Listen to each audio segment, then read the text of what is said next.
An alien with fangs fell at my doorstep starving, terrified, and thirsty for me asterisk. The storm raged across the mountains like nature's fury unleashed. Lightning split the sky, while thunder shook the windows of Jake Morrison's remote cabin. Guess. A wildlife photographer, he had chosen this isolated spot in the Colorado Rockies for its perfect solitude. Tonight, however, the wilderness felt more menacing than peaceful. Jake was editing photos on his laptop when a brilliant flash illuminated the forest outside. This wasn't lightning. The light was too steady, too orange, and it was followed by a tremendous crash that rattled every dish in his kitchen. His coffee mug tumbled to the floor as he rushed to the window.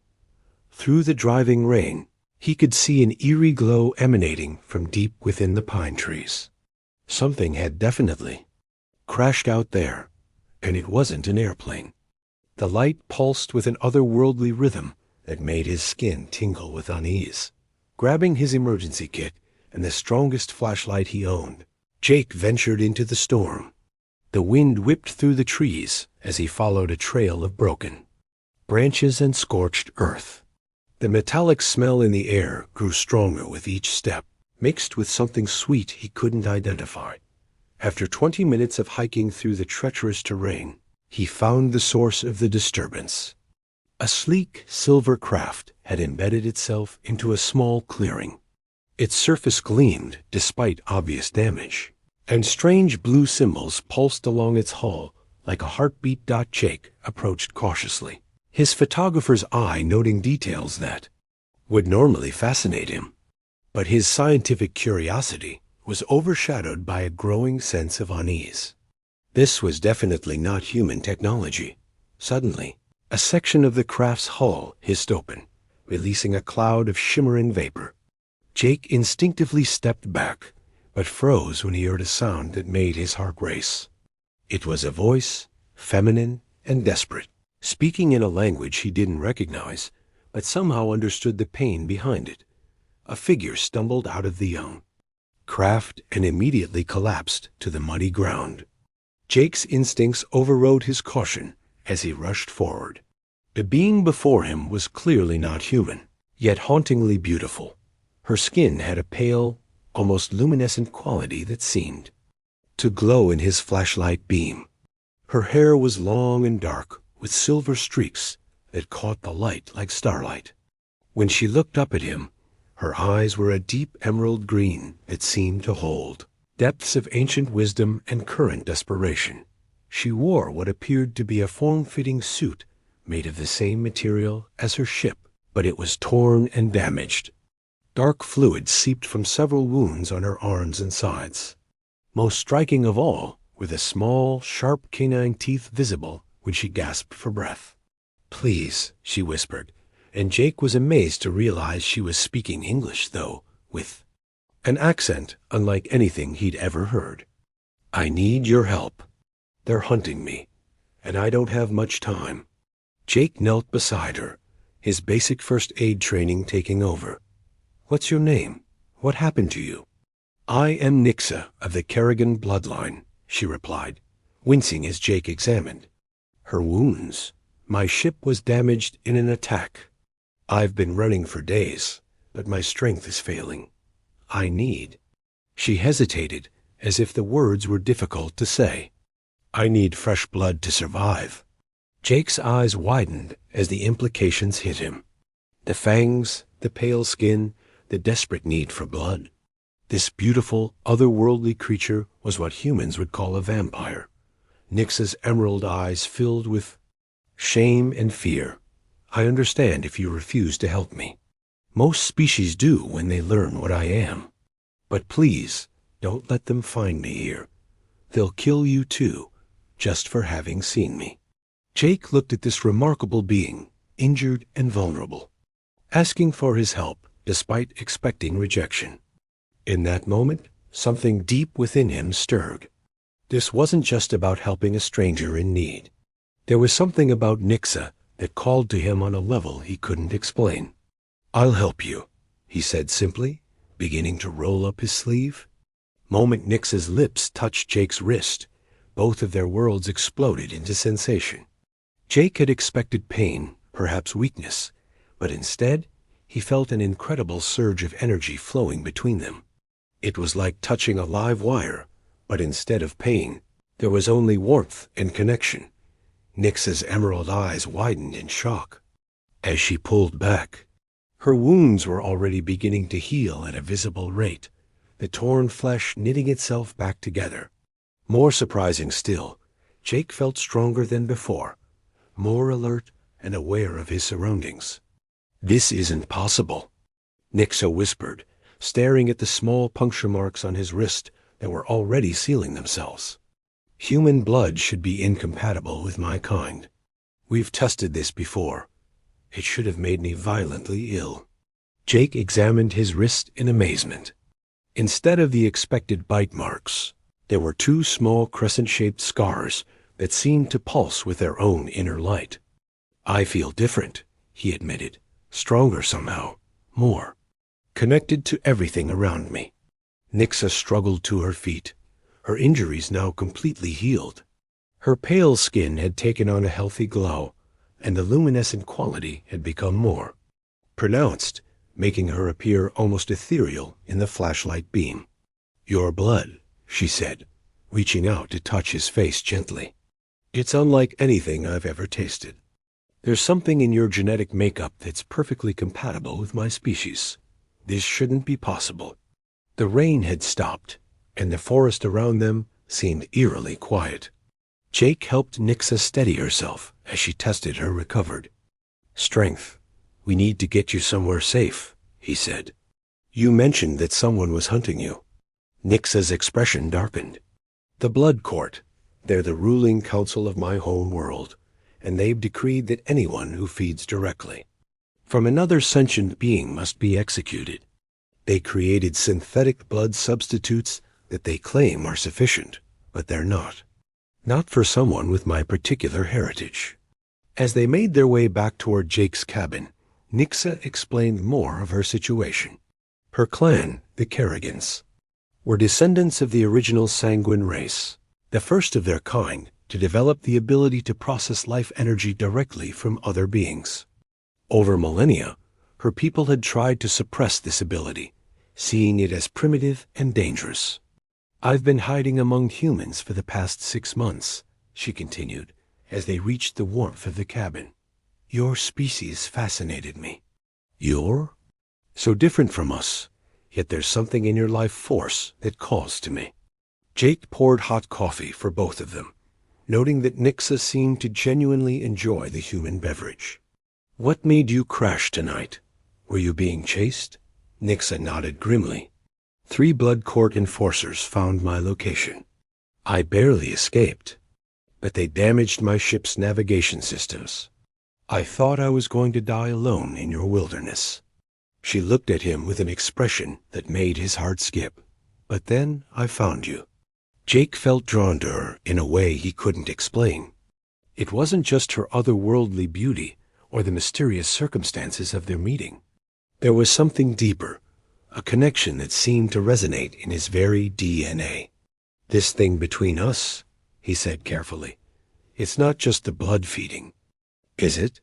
Nyxa shook her head, moving closer to him on the couch. "My people have legends about something called the soul bind. It's said that once in 1,000 generations, a sanguine will find someone whose life force is perfectly compatible with theirs. When that happens, both beings are forever changed." She took his hand, and Jake felt that same electric connection he'd experienced in the forest. "I think that's what's happening to us, Jake. Your blood didn't just save my life. It awakened something in both of us that was meant to be." Jake looked into her emerald eyes and saw his own feelings reflected there. Despite the impossibility of their situation, despite the danger they both faced, he was falling in love with this extraordinary woman from another world. "The enforcers," he said suddenly. "They'll track you here eventually." Nyxa's grip on his hand tightened. "Yes, but I won't run anymore. Not now that I've found you. We'll face whatever comes together." Outside, unknown to them both, 3 Sleek Ships descended silently through the clouds. Their sensors locked on to the unique energy signature that their quarry was now radiating. The attack came at dawn. Jake was awakened by Nix's urgent whispers as she shook him gently. Her enhanced senses had detected the approaching danger long before his human awareness could register it. "They're here," she said, her emerald eyes scanning the windows with predatory intensity. "3 ships surrounding the cabin. The Blood Court enforcers have found me." Jake quickly dressed and retrieved his hunting rifle from the gun safe, though he doubted human weapons would be effective against alien technology. Through the bedroom window, he could see strange, angular shapes moving between the trees, their surfaces reflecting the early morning light like polished obsidian. "Stay behind me," Nixa commanded, and Jake was surprised by the authority in her voice. The frightened, injured woman from the night before had been replaced by someone who radiated dangerous confidence. "My abilities are fully restored now, thanks to you." A voice boomed from outside, speaking in the same melodic language Nixa had used when she first crashed. She responded in kind, her tone defiant and strong. Jake couldn't understand the words, but the emotion was clear enough. "What are they saying?" he asked. "They're ordering me to surrender and submit to execution for violation of the feeding prohibition," Nixa replied, without taking her eyes off the windows. "I told them they'll have to kill me first. What about negotiation? Surely there's some way to reason with them?" Nix's expression was grim. "The Blood Court doesn't negotiate with what they consider abominations. In their view, I've already contaminated myself by feeding on you. They'll kill you too, just to eliminate any evidence of what happened." The front door exploded inward. With a sound like thunder, 3 figures entered the cabin, moving with fluid grace that was definitely not human. They were tall and elegant like Nixa, but their skin had a darker, more metallic appearance. Each carried weapons that hummed with energy, and their eyes glowed with a cold silver light. The leader, distinguished by more elaborate markings on his armor, spoke again in their language. Nixa responded with what Jake assumed were insults, based on the way the enforcer's expression darkened. "Last warning, Nixa," the leader said, switching to English. "Submit to judgment, or we will take you by force." "I claim the right of bonded combat," Nixa declared, stepping forward with her hands raised. "This human has become my life mate through the soul bind.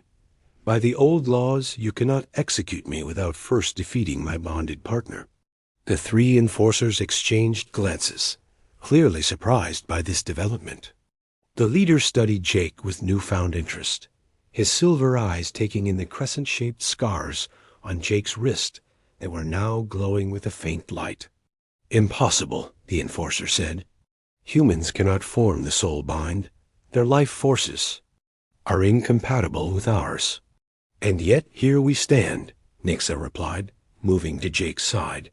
As their hands touched, both of their scars flared brighter, and Jake felt that familiar surge of energy and connection. "The ancient laws are clear. If you wish to execute me, you must first defeat both of us in combat." Jake felt courage flowing through their bond, along with something else he was beginning to recognize as shared strength. Whatever had happened between them the night before had created more than just a romantic connection. They were literally becoming stronger together. The second enforcer, a female with intricate silver tattoos covering her arms, spoke up. "Even if the bond is real, Commander Vex, the human is untrained. This will be a slaughter, not a proper challenge." But Vex was studying Jake more carefully now, his enhanced senses apparently detecting something the others had missed. "No," he said slowly, "something has changed. The human's life force signature is unlike anything I've seen before. Nixa, what have you done?" Nixa smiled, and for the first time since the enforcers had arrived, she looked genuinely confident.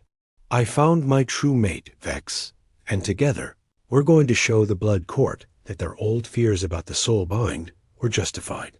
Jake felt power coursing through him that he didn't understand, but somehow knew how to use. His vision had become sharper, his reflexes faster, and he could sense the enforcers' movements before they made them. The bond with Nixa wasn't just emotional or spiritual. It was transforming him on a fundamental level. "Very well," Vex said, raising his weapon. "But know this, both of you. When you fall, your deaths will serve as a warning to any other sanguine who might consider violating our laws." The battle that followed would be remembered in the legends of both species for generations to come. The first enforcer's energy, weapon discharged with a sound like breaking glass, but Jake was no longer where he had been standing. The bond with Nixa had given him reflexes he'd never possessed, and he rolled behind the overturned dining table just as the beam scorched the wall where his head had been. Nixa moved like liquid shadow, her body seeming to phase in and out of visibility as she engaged the female enforcer. Their combat was a deadly dance of strikes and counters, each blow capable of shattering stone. But Jake could see that Nixa was holding back, trying to avoid lethal force despite the enforcers. Clear intent to kill. "Jake," Nixa called out as she deflected another energy blast. "Don't think like a human. Feel through our bond. Let it guide you." Jake closed his eyes for a moment, reaching out through the connection he shared with Nixa. Suddenly, he could sense the position of all three enforcers, their movements as clear as if he were watching them from above. More than that, he could feel their intentions, their next moves telegraphed through some kind of enhanced awareness. The third enforcer, who had been trying to flank him, suddenly found himself facing a human who moved with impossible speed. Jake's fist connected with the alien's solar plexus, and the enforcer doubled over in shock. The blow shouldn't have been powerful enough to affect someone of his species, but Jake's strength had been enhanced far beyond normal human limits. "Inconceivable," Vex muttered, his silver eyes widening as he witnessed Jake's transformation. The human is adapting to sanguine combat techniques in real time. Nixa used the distraction to her advantage, disarming the female enforcer with a move that sent the energy weapon spinning across the room. "It's the bond, Vex. It's making us both stronger than we could ever be alone." Jake felt Nix's emotions flooding through their connection. Her fierce love and determination mixed with his own protective instincts. The combination was intoxicating, filling him with power he'd never dreamed possible. He could see the tactical situation with perfect clarity, understanding instinctively how to coordinate with Nixa despite their completely different fighting styles. The enforcers were skilled and experienced, but they had never faced opponents who shared a psychic connection. Every move Jake made was perfectly complemented by Nix's actions. When he created an opening, she was there to exploit it. When she needed support, he provided it without her having to ask. Vex found himself fighting both of them simultaneously, his enhanced reflexes barely keeping pace with their coordinated assault. "This is impossible," he snarled, blocking a strike from Nixa while avoiding Jake's enhanced kick. "The soul bind is just a legend. Legends often contain more truth than law," Nixa replied, her emerald eyes blazing with inner fire. "You've spent so long suppressing what we are that you've forgotten what we're capable of becoming." The battle reached its crescendo when Jake and Nixa moved in perfect synchronization. Their bond had become so complete that they no longer needed to communicate verbally. Jake created a distraction that drew Vex's attention while Nixa struck from behind with precise, non-lethal force. The commander collapsed, stunned but alive. The other two enforcers were similarly incapacitated, their weapons scattered across the destroyed cabin. "It's over," Jake said, breathing heavily but feeling more alive than he ever had before. But Nix's expression was troubled. "No, it's just beginning." When they report back to the blood court, they'll send more enforcers, stronger ones, and they won't be bound by the old laws of honorable combat. Jake took her hand, feeling their bond pulse with shared determination. Then we'll be ready for them, together. Vex stirred on the floor, looking up at them with a mixture of amazement and fear. "What have you become?" he whispered. Nixa smiled, helping Jake to his feet. "We've become what our people were always meant to be. And we're going to show both our species that love is stronger than fear." As if to emphasize her point, their bond flared with brilliant light, and Jake felt his. Transformation accelerating. Whatever they were becoming together, it was just the beginning. 3 months had passed since the battle at Jake's cabin, and their world had changed completely. The remote mountain hideaway had been transformed into something resembling a small fortress, equipped with technology that was part human ingenuity and part sanguine advancement. Nixa had used her knowledge to help Jake modify human equipment with alien principles, creating defensive systems that could detect approaching ships from orbit. More importantly, they had discovered that their bond was continuing to evolve, granting them abilities that neither species had possessed alone. Jake could now sense electromagnetic fields and see across broader spectrums of light.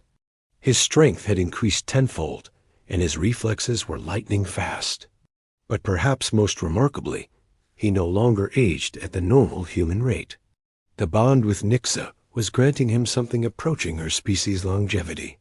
Nixa, for her part, had gained something she'd never expected, the ability to sustain herself partially on human food and emotion. While she still needed blood occasionally, Jake's love and life force seemed to nourish her in ways that pure sustenance never could. They weren't alone in their transformation. Word of their successful bonding had spread through underground networks on both worlds, inspiring others to question the rigid laws that kept their species apart. "Another message came through today," Nixa said, showing Jake a device that translated between languages in real time. "A group of sanguine rebels on the outer colonies want to meet with us. They're calling us the harbingers of change." Jake smiled, pulling her close as they stood on the cabin's expanded deck, looking out over the mountain vista that had become their domain. "Are you ready for that kind of responsibility? Are you?" she countered, her emerald eyes sparkling with mischief. "Because according to this message, there are humans out there who've been dreaming of the stars their whole lives. Scientists and explorers who would welcome the chance to form bonds with compatible sanguine." The implications were staggering. If what they'd discovered could be replicated, it would mean the beginning of a new era for both species. Humans would gain longevity, enhanced abilities, and access to technology beyond their wildest dreams. The sanguine would find partners who could provide not just sustenance, but genuine companionship and love. "The blood court won't give up easily," Jake pointed out. "They'll see this as a threat to everything they've built their power on." Nixa nodded, but her expression was determined. "Then we'll have to be stronger than they are, not just physically, but in our convictions. We'll show them that unity is more powerful than control." A soft chime from their communication array interrupted their conversation. Jake activated the display, and Commander Vex's face appeared on the screen. The enforcer looked different, somehow less rigid and more human in his expressions. "Nixa, Jake," he said formally. "I'm transmitting from a secure location. I have news you need to hear." "What is it, Vex?" Nixa asked, moving closer to the screen. "The Blood Court has voted to authorize the use of planet-killer weapons against Earth," Vex said without preamble. "They believe that eliminating humanity entirely is the only way to prevent the spread of what they're calling the bonding contagion." Jake felt cold dread wash over him, but Nixa's hand in his provided immediate comfort and strength. "How long do we have?" she asked. 6 months, maybe less. But there's something else. A faction within the court has reached out to me. They want to meet with you both. They believe there might be another way. What kind of way? Jake asked suspiciously. Vex's expression grew hopeful. A formal challenge to the court's authority. If you can prove that bonded pairs are not a threat, but an evolution, they might be willing to overturn the execution order. Nixa and Jake exchanged glances, their bond allowing them to communicate without words. The path ahead would be dangerous, but it was also an opportunity to change the fate of two worlds. Tell them we accept, Nixa said firmly. But we do this our way, with full transparency and the support of both our peoples. Vex nodded. I'll arrange the meeting, and NYXA ... thank you. What you two have shown us about the power of genuine connection, it's given many of us hope for the first time in centuries. As the transmission ended, Jake wrapped his arms around Nixa, feeling their bond pulse with shared purpose. They had found love in the most impossible circumstances, and now that love might be the key to saving both their worlds. Ready to become galactic diplomats? He asked with a grin. Nixa laughed, the sound like silver bells in the mountain air. With you? I'm ready for anything. Together, they looked up at the stars, knowing that their greatest adventure was just beginning. The universe was vast and full of possibilities, and they would face it all as one.